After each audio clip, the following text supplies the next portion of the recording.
सबसे छोट जाति की ये बस्ती है, महादलित बस्ती है। इसमें डोम, चमार, दुसाद ये सभी लोग यहाँ पर निवास करते हैं। फंसे हुए हैं। वो बोलते हैं कि हम लोग जहाँ निकल लो लोग कि हम लोग मार के आपको ख़राब कर देंगे। अच्छा। तो वो लोग डर से हमारे गांव के आदमी हम लोग झगड़ा करना नहीं चाहते हैं, क्योंकि हम लोग दलित आदमी है, गरीब आदमी है। और बिहारी चौधरी हमारे यहाँ जो अभी स्पीकर बने हुए हैं, उनके यहाँ भी हम लोग 50 बार दौड़ कर गए हैं। दूर चला, ये आदमी तो दलित है, ये हमको क्या करेगा। बात बोल करके यहाँ जात ले करके यहाँ कोई केयर नहीं करता है कि जहाँ तनी पढ़ा लिखल बढ़े और जहाँ तनी आगे बढ़ ले तो नहीं इनका के गोल कर। दलित बस्ती होने के नाते यहाँ बहुत ऐसे कुछ 4-5 राजनीतिक पार्टियां हैं कि जो अपना रोटी सेकती है। आदमी को बेटा बेटी को शादी करने के लिए लड़की वाला आता है तो देख कर चला जाता है, आप बोलता है गादोर यार तेरा गांव में तो रास्ते नहीं तो कहाँ हम बेटियाँ। नमस्कार, स्वागत है आपका मेरे चैनल टॉक एनालिसिस में। अभी हम मौजूद हैं सिवान के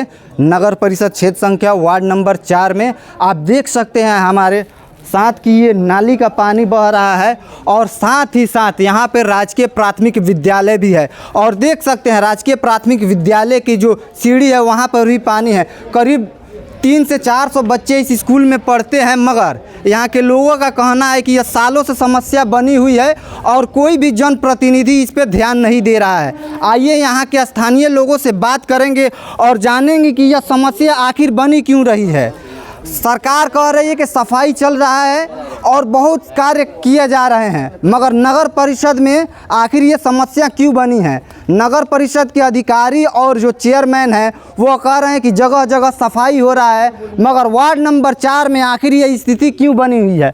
आइए हमारे साथ चचा है, इनसे बात करेंगे। चचा, समस्या कब से बवे? देखिए बाबू, ये समस्या ये जब से हम लोगों का यहाँ मकान बना है, पहले तो ये नाला नहीं था, रोड बोलकर भी नहीं था। न रोड है न नाला है, कुछ नहीं है। हम लोग समुद्र में घिराए हुए हैं और बड़े बड़े नेता यहाँ पर लोग आते हैं और बोलते हैं कि आप लोग हमको वोट दीजिए और हम कल से काम लगा देंगे। आप बाबू थोड़ा आगे आप चलिए, पूरा आपको सीन मैं दिखा रहा हूँ। हम लोग अपना इंडिविजुअल पैसा लगा करके ये जो रोड को आप देखते हैं, हम लोग अपना घर पीछे पैसा लगा करके ये अभी तत्काल किसी तरह जाने के लिए हम लोग रास्ता बना लिए हैं। और ये नाला भी हम लोग अपने पैसे से मिला करके ये नाला को बनाए हैं। सरकारी पैसा का नहीं है रोड नाला ना, सरकारी पैसा कुछ नहीं, हम लोग अपने से बनाए हैं बाबू, समझे ना। इसका निकासी देखिए, जहाँ से हम लोग स्टार्ट किए हैं वहाँ जाकर के समाप्त हो गया है। और वहाँ के जो आदमी बसे हुए हैं वो बोलते हैं कि हम लोग जहाँ निकल लो लोग कि हम लोग मार के आपको ख़राब कर देंगे। अच्छा। तो वो लोग डर से हमारे गांव के आदमी हम लोग झगड़ा करना नहीं चाहते हैं, क्योंकि हम लोग दलित आदमी है, गरीब आदमी है। हम लोग के पास उतना पूंजी नहीं है कि मल मुकदमा हम लोग लड़ेंगे और कोर्ट कचहरी में जाएंगे। सरकार के पास हम लोग कितने बार एथी किए। और बिहारी चौधरी हमारे यहाँ जो अभी स्पीकर बने हुए हैं, उनके यहाँ भी हम लोग 50 बार दौड़ कर गए हैं। हमारे गांव में हम लोग बनाए हैं चंद्रशेखर यादव को, वो वार्ड कमिश्नर है। सारा हम लोग लेडीज़ और जेंट्स मिल करके उनको वोट दिए हैं और जिताए हैं। और वादा भी वो किए हैं कि हम आप लोग हमको जिता दीजिए, हम रास्ता रोड बनवा देंगे और नाला भी बनवा देंगे। आप चल कर देखिए बाबू, वहाँ इसका ना निकास नाला जहाँ से बना है तो इसका निकासी रहेगा तबे ना जाकर के रेलवे लाइन में वो पानी गिरेगा, लेकिन इसका निकासी नहीं है तो गिरेगा कहाँ से। तो ऑटोमेटिक आप कॉमन सेंस सोचिए कि जब ये नाला जाम रहेगा तो आउट ऑफ इधर में पानी गिरेगा ही, बाहर में पानी गिर रही है। स्कूल के बच्चे चचा पढ़ने जाते होंगे तो बहुत कठिनाइयों का सामना करना पड़ता होगा, बीमारी भी आप लोगों को हुआ होगा। बहुत बाबू, अब क्या करें हम लोग, मैंने किसी तरह बच्चा रो करके पढ़ता है। हम लोग रो करके पढ़ाते हैं, क्योंकि अब इसका सरकार न नगर परिषद में कोई देखता है और न हमारे विधायक सब। ये लखराव में हम ये स्कूल भी है, लखराव में हमारा घर भी है, लखराव को वो स्पीकर भी है नेता, और ये लखराव के चंद्रशेखर भी यादव वो वार्ड कमिश्नर है। उन्हीं के द्वारा ये सारा काम हम प्रोसेस जो करेंगे, ये वार्ड कमिश्नर प्रोसेस करेंगे तब न उसका स्वीकृति करेंगे। वो अवध बिहारी चौधरी डीएम के पास, एसपी के पास इसका रिपोर्ट देंगे, इसका कुछ कार्रवाई होगा। लेकिन बाबू इसका कोई कार्रवाई नहीं होता है। केवल वोट के लिए लोग आते हैं नेता कि भैया हम आप लोगों का पैर छूते हैं, आप हमको वोट दीजिए और कल से हम लोग काम उस समय आपको नहीं कहना चाहिए कि रोड बनेगा तभी वोट दिया जाएगा। हम लोग सब कुछ कहे हैं, लेकिन वो लोग सोचता है कि दूर चला ये आदमी तो दलित है, ये हमको क्या करेगा। अच्छा, दलित बस्ती है इसलिए यहाँ पे सफाई वगैरह नहीं होता है। नहीं होता है बाबू। दलित बस्ती बोल करके यहाँ जात ले करके यहाँ कोई केयर नहीं करता है कि जहाँ तनी पढ़ल लिखल बढ़े और जहाँ तनी आगे बढ़ ले तो नहीं इनका के गोल कर दो सन। अच्छा। हाँ, ये गोल करने के चक्कर में हमारे गांव का हम आदमी लोगों को मना करके रखे हैं कि उसका बॉडियों को लोग खत्म कर देगा। आइए हमारे साथ पूर्व वार्ड पार्षद जुड़ चुके हैं, उनसे बात करेंगे। सर, ये समस्या आखिर क्यों बनी हुई है? खत्म हो गया। आखिर ये समस्या क्यों बनी हुई है? आप पूर्व वार्ड पार्षद भी हैं और देखा जा रहा है कि करीब साल भर से ये समस्या बनी हुई है, लोगों का कहना है। मैं सबसे पहले आप मीडिया कर्मी को धन्यवाद देना चाहते हैं कि आप समय से यहाँ आए इस चीज़ को उठाने के लिए। हम कहना चाहेंगे कि जब हम पार्षद थे तो ये रोड ये नाली नहीं था, हमने रोड नाली भी बनवाया है, ये विद्यालय का भी सौंदर्यीकरण कराया है, लेकिन प्रेजेंट में अभी 2 पार्षद हो गए, कोई ध्यान नहीं दिया गया। लेकिन हम पार्षद से कल बात किए तो बोले कि इस पर जल्दी ये गेहूँ कट जाएगा तो नाला का निकासी हो जाएगा, उन्होंने बोला। अब मैं स्थानीय स्पीकर से भी बात करेंगे, जबकि उनका हमारा विद्यालय उन्हीं के गांव में है, ये हमारे ही गांव महोदय का एरिया है, गांव है। हाँ, जबकि लखरा में वो भी है, हम भी है। यहाँ से 50 कदम उनका घर है और 50 कदम विद्यालय भी है। तो हम उनसे भी हाथ जोड़कर विनती करेंगे कि हमारे विद्यालय रोड नाली पर ध्यान दे कि ये लखरा स्वच्छ सुंदर बने और उनका नाम हो, विकास हो। तो आखिर ये समस्या बनी क्यों रही है? लोगों का कहना है कि ये दलित बस्ती है, इसीलिए दलितों को लेकर यहाँ पे अनदेखी की जाती है।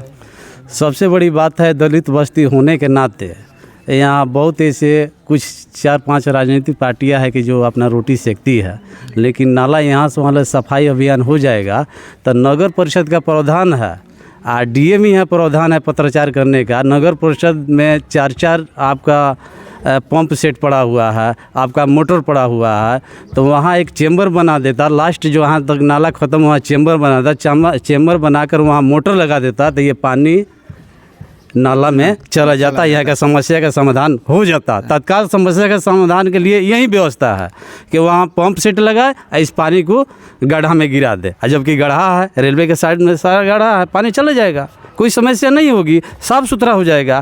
तो इस पर दिमाग लगाने की ज़रूरत है, काम करने की ज़रूरत है।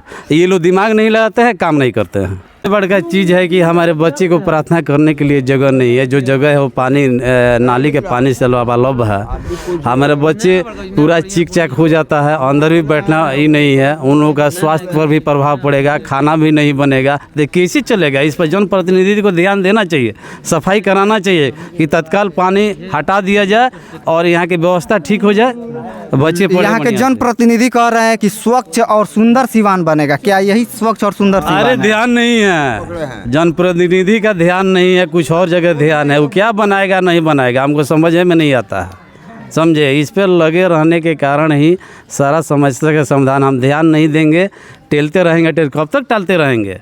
जनता आक्रोश में आ जाएगी तो स्वयं प्रशासन को ही करना पड़ेगा, सफाई अभियान कराना पड़ेगा, साफ़ सुथरा बनाना पड़ेगा। भैया इतना ये सबसे छोट जाति की ये बस्ती है, महादलित बस्ती है, इसमें डोम, चमार, दुसाद ये सभी लोग यहाँ पर निवास करते हैं। तो छोट जाति को लेकर कभी कभी ऐसा प्रतीत होता है हमको कि छोट जाति को लेकर ये दबदबा बनाने की वजह से या वोट बैंकिंग को हमेशा बनाए रखने के लिए ये सब उस मंतव्य से सब काम किया जा रहा है, ताकि हमेशा वोट आए और दबदबा बनाए और वोट अपना ले ले और फिर स्वयं अपने घर चले जाएं। और निकालने का कोई मतलब थोड़ा से 50 मीटर या 25 मीटर ही अंतिम निकासी के दूरी पर है, माने 25 मीटर कोई ज़्यादा मायने नहीं रखता। मात्र 1 से 2 खेत है, तो 1-2 खेत नगर परिषद से भी अगर या कागजी कार्रवाई भी आज तक किया गया रहता जनप्रतिनिधियों द्वारा, तो आज तक इसका निकासी हो गया रहता। हमें तो ऐसा लगता है कि 5 साल से ये आज तक किसी ने सही रूप से कार्यालय में कागज़ ही सबमिट नहीं किया है लोग, जिसकी वजह से संज्ञान में नहीं आया हुआ है। तो ये इसको लेकर आप लोग किसी स्थानीय जनप्रतिनिधि से मिले हैं? वार्ड पार्षद, यहाँ कहा जा रहा है कि स्पीकर साहब का ये एरिया है, आपके समाज सेवी जीवन यादव हैं। सबूत के तौर पे आपको हम क्या बताएं, हमारे खुद अवध बिहारी चौधरी विधानसभा अध्यक्ष, इनसे बड़ा नेता इस अब कौन हो सकता है इसी उनके एरिया में। वो स्वयं इस रोड पर, इस स्कूल में और ये सभी स्थान को अपने पैदल चल कर निरीक्षण किए हुए हैं। अच्छा, ये पानी लगा था तो वो आए थे? ये पानी का अभी फिलहाल तो वो स्पीकर बन गए हैं तो अभी वो नहीं आए हैं, लेकिन इसके पहले उनके संज्ञान में है कि इस गांव में रोड और नाला बनाना है, लेकिन वो बन जाने के बाद से वो अभी तक नहीं आए। तो अब ये कहीं ना कहीं ये खल रहा है। पहले हम लोग गए थे, हम गए थे और सभी लोग गांव के लोग गए थे, उनके खुद चैम्बर में के ऑफिस में, कार्यालय में गए थे, तो बोले कि हमको कितना पावर रहता तो हम सब करवा दिए रहते। तो हम लोग सोचे कि शायद अभी विधायक हैं तो थोड़ा पावर का कमी हो सकती है, लेकिन अब तो पूरे वो सत्ता में हैं और वो जो चाहें अपने कानूनी विधिवत वो करा सकते हैं। लेकिन पता नहीं अब कौन सी अब बात भी कैसे होगी। अब वो उतने दूर चले गए हैं, यहाँ रहते हैं नहीं रहते हैं, हम लोग अपना काम धाम करते हैं, काम करने चले जाते हैं। हम तो बहुत लोगों से बोलने से ज़्यादा अच्छा है कि हमारे वहीं संज्ञान में ले लेते थे, इससे बढ़िया अब कुछ नहीं हो सकता है। और अंतिम निकासी के लिए प्रार्थना थी। हमारे अभी जो दो आदमी जनप्रतिनिधि हैं, अवध बिहारी और ये चंद्रशेखर, वही दो आदमी आकर अपना निरीक्षण करके ये करवा दीजिए। हम लोग गुलाम हो गए हैं इससे, ये नाला को लेकर हम लोग को लग रहा है ऐसे कि हम लोग गुलाम हो गए हैं। ये जब नाला का निकासी किसके गुलाम हो गए? ये लोगों को जो इसमें नहीं हम लोग को निकासी होने दे रहे हैं। इस गांव में कितने महापुरुष अगर देखे जाए तो कितने महापुरुष भी इसमें हैं जो चाहे तो अपने दम पर वेट पर आके खड़ा होके नाला का निकासी करवा सकते। दो कुदारी भेजवा देते, कोई आदमी खड़ा करवा देते, हम लोग काट के निकासी करवा देते। उसमें लेबर की भी किसी की ज़रूरत नहीं, हम लोग स्वयं देते थे। ठीक है, देख सकते हैं कि कितनी समस्याएं हैं और लोग कह रहे हैं कि यह अवध बिहारी चौधरी जो माननीय स्पीकर साहब का मोहल्ला है और उनका गांव है। देख सकते हैं खुद स्पीकर साहब का एरिया ऐसा है और यह नगर परिषद में आता है। तो क्या लगता है आप लोगों को, कमेंट करके बताइए, क्या ऐसी स्थिति रहेगी तो क्या स्वच्छ और सुंदर सिवान बन पाएगा? अगर ये खबर आपको अच्छी लगे और ये खबर आपको सच्ची लगे तो इसे ज़्यादा से ज़्यादा शेयर कीजिए। ये हम लोग यहाँ जब से अपना मकान बनाए हैं, वो पहले के तो आदमी सब गुजर गया किसी तरह अपना दुख तकलीफ झेल करके, और अभी का जनरेशन जो है, अभी सब लोग हम लोग अभी तो जिंदा होने वाला समय है, लेकिन कोई भी आदमी बीमार पड़ता है तो यहाँ रास्ता के कारण उसको चरपाई पर लाद करके हम लोग सड़क पर ले जाते हैं, और मुर्जा के तरह जैसे मरा हुआ लाश जैसे आदमी ले जाता है, वैसे मुर्जा की तरह हम लोग सड़क पर ले जाते हैं।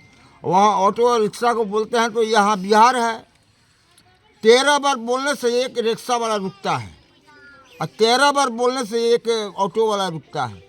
तब तक कितना आदमी जाते जाते बीच में मर गया। कोई आदमी खुदा न खास्ता ईश्वर के दया से बच गया तो हॉस्पिटलाइज हुआ, इलाज किया गया तो बच गया।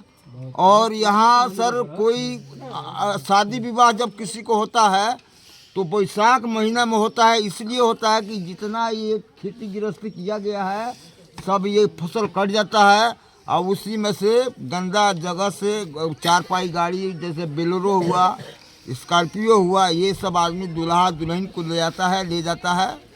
और इसके सिवा और किसी सीजन में, किसी मौसम में आप किसी लड़का लड़की को शादी नहीं कर सकते हैं, क्योंकि रास्ता का प्रॉब्लम के कारण ही बैसाख महीना बना हुआ है कि चारों तरफ खुला हुआ रहेगा तो हमारा बेटा बेटी का शादी होगा। कि यहाँ किसी आदमी को बेटा बेटी को शादी करने के लिए लड़की वाला आता है तो देख कर चला जाता है, बोलता है गादोर यार तेरा गांव में तो रास्ते नहीं तो कहाँ हम बेटिया का सदिया कर जाए। अच्छा, शादी ब्याह नहीं होता है ना? नहीं होता है। बहुत आदमी बुढ़ा गया, मर गया, ब्याह शादी नहीं हुआ, रामायण खत्म हो गया, तो ये भी नहीं होता है। बहुत प्रॉब्लम है सब।